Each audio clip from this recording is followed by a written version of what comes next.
As much as Photoshop is a tool for producing polished, professionally finished images, it's also super useful as a preliminary testing ground, much like a digital sketchbook. We can easily arrange a variety of scenes, move elements around, and try out visual scenarios to see how they'd look. It's a lot like Collage, but with a broader range of manipulation. We'd use scissors or an X-Acto knife to cut out parts of a magazine for collage, and in this video we're going to show you how to do the same thing in a virtual space. By using our selection tools in Photoshop, we can quickly isolate what we need and discard the rest. This is a great way to set up and play around with compositions that you can use as a basis for paintings or drawings. A lot of artists use composite imagery, like these examples by Neo Rausch, James Rosenquist, and Jamie and Giuliano Villani. Multimedia artist Jimmy Keenly uses a similar technique to plan out his large-scale, site-specific installations. He creates mock-ups of the spaces where these interactive, inflatable artworks will be displayed, and this allows him to plan and build accordingly. Keenly is using SketchUp to digitally recreate these spaces, but the idea is the same. Or you might need to isolate an image to use it directly in your artwork. Here we have some examples where artists isolated parts of an image to use in a 3D print. After removing the background in Photoshop, they move their files to the appropriate software to convert them into a printable file. The finished prints, known as lithophanes, are thin, translucent objects that come into focus once illuminated from behind. For today's example, I want to create a backyard barbecue with a surprising guest list. So I've gathered these images. We have a sunny backyard that will serve as our setting. We have these three women who are labeled triplets, although I'm skeptical. We have this fun person who brought an umbrella to the party. Here we have Joshua. He's a little bit socially awkward, but he's trying. And we need to have hosts, so we've got our crocodile host on the left and his sophisticated pal. Okay, let's master a few quick moves that will help us make this backyard party happen. We right-click on the backyard image and open it up in Photoshop. When it opens, we can see that in our layers panel, it's a background layer. We can't edit a background layer, so if we did want to make some edits, we can double-click on that layer and turn it into an editable layer. We won't really need that today, but I'll do it anyway. Next, I highlight my party guests from my desktop and drag them into Photoshop. It will ask us to approve these imports, and we simply click on the checkmark icon to accept for each one. As we do so, each image populates our layers panel as their own layer. We can also see that as they populate, their thumbnails look slightly different from that of our background layer, or our new editable layer. Their thumbnails have a small icon on the bottom right telling us that they are a smart object. Smart objects are not directly editable, so let's change that.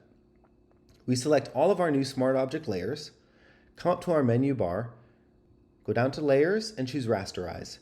Click on Smart Object, and we have now turned each of these layers into something editable, and we can see that the small icon in their thumbnail has disappeared.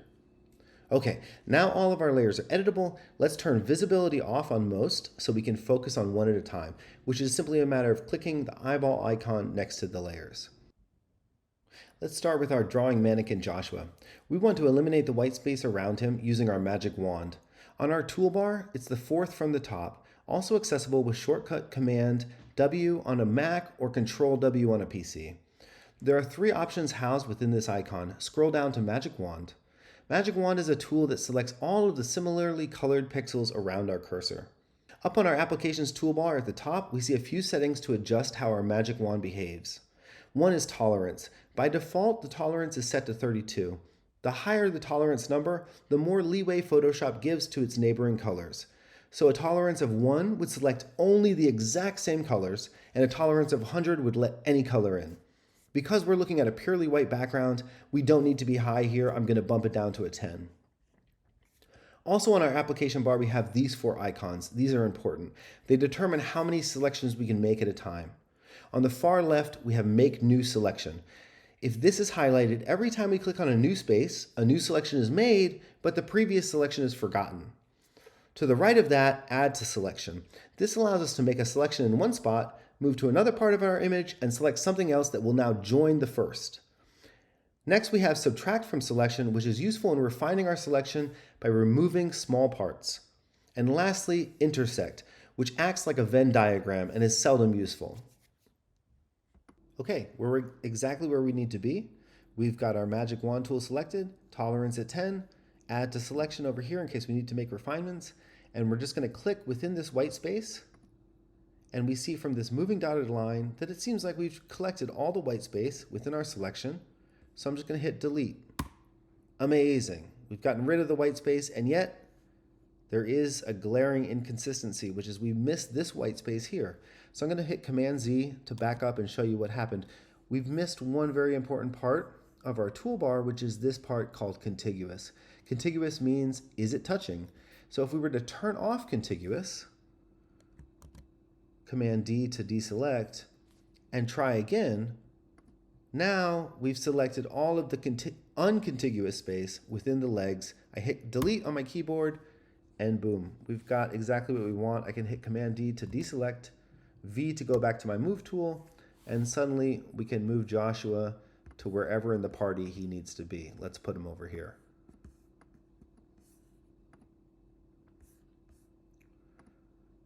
All right, we've got a few other people. We've got these triplets. Let's start with them.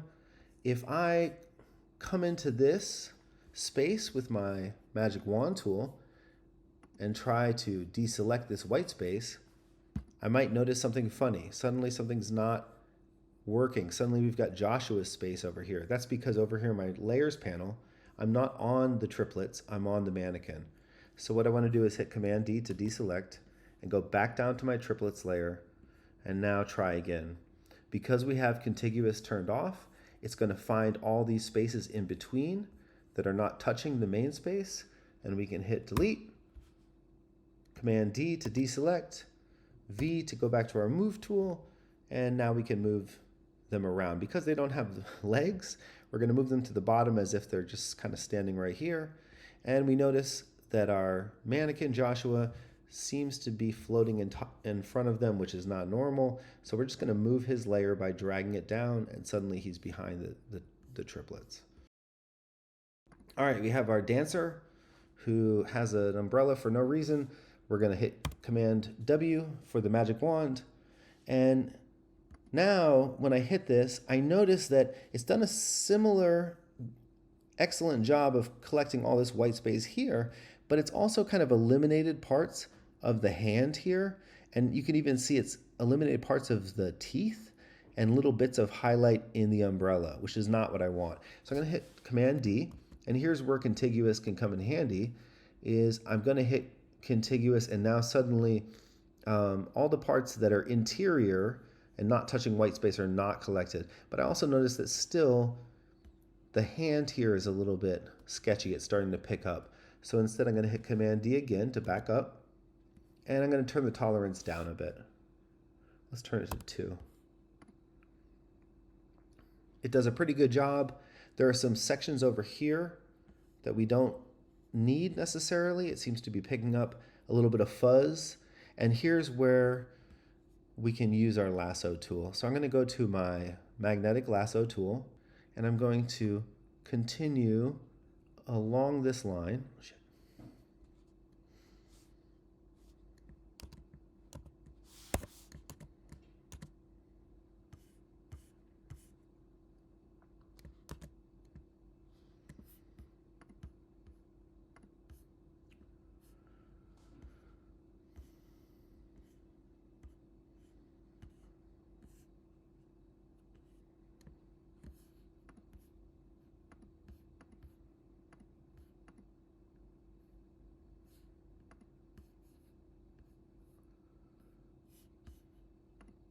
Okay, so this did a much better job of not selecting the fingers and such, but I do notice that there are some parts that are missed.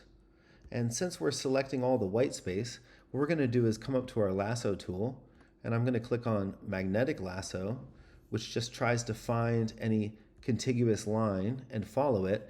And I'm going to make sure I'm on add to selection, and I'm going to click at the top and kind of follow that down along our umbrella. For this to work, you have to make a full circle. And now you'll notice that those little bits that were inconsistent have been added to my selection. Now, if you're just messing around, you don't need this kind of refinement, but if you're doing any type of real photo retouching, you'll want to make sure to get rid of all those inconsistencies. And then finally, we have this alligator, who I imagine is the real host of the party. In this instance, we're going to use a different type of selection tool.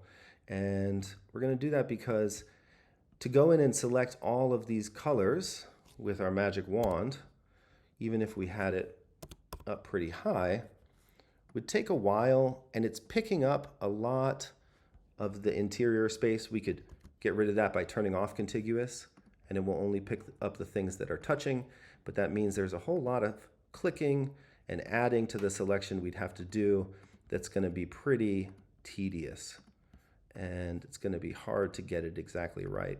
So instead, what I'm going to do is just come over, also shortcut W, to our object selection tool. And our object selection tool works in one of two ways. First off, you could drag a marquee and see what it picks up within that marquee. And in this case, it seems to have gotten him and a bunch of sand. I'm going to push Command D to deselect, and instead just hover over this guy, and it seems like it's picking him up pretty well, so I will click on him, and I see that he's got a selection around him, and it even picked up this glass that originally didn't show up in the selection. Let's imagine doing this to our alligator friend, and sure enough, it picked him up pretty well, but it didn't pick up other elements that we want, like his pool toy. So what we'll do, since we're on Add to Selection up here, we'll simply click on that floaty, and sure enough, it's highlighted that as well, and we can even grab this hoe that he's holding. So in this case, now our selection is not the background, but it's the characters that we want to keep. So if I were to push delete, then the characters go away, which is not what I want. So I'm going to push Command Z to go back. And instead, what I'm going to do is come up to Select and say Inverse. And by saying Inverse, now the selection is all of the space that is around them. So if I hit delete, suddenly the background is gone. I can hit Command D to deselect, V to go back to my Move tool. We're going to move them a bit smaller and into the background because they're probably hosting back here and inviting guests in, and we can make sure that they're fully in the background by dragging them below so that this dancing woman's shoe is in front of them. And suddenly we have this wonderful backyard scene with just a few selection tools. We're able to start manipulating the way we want to ideate this, and we have an ability to really check out how this would look.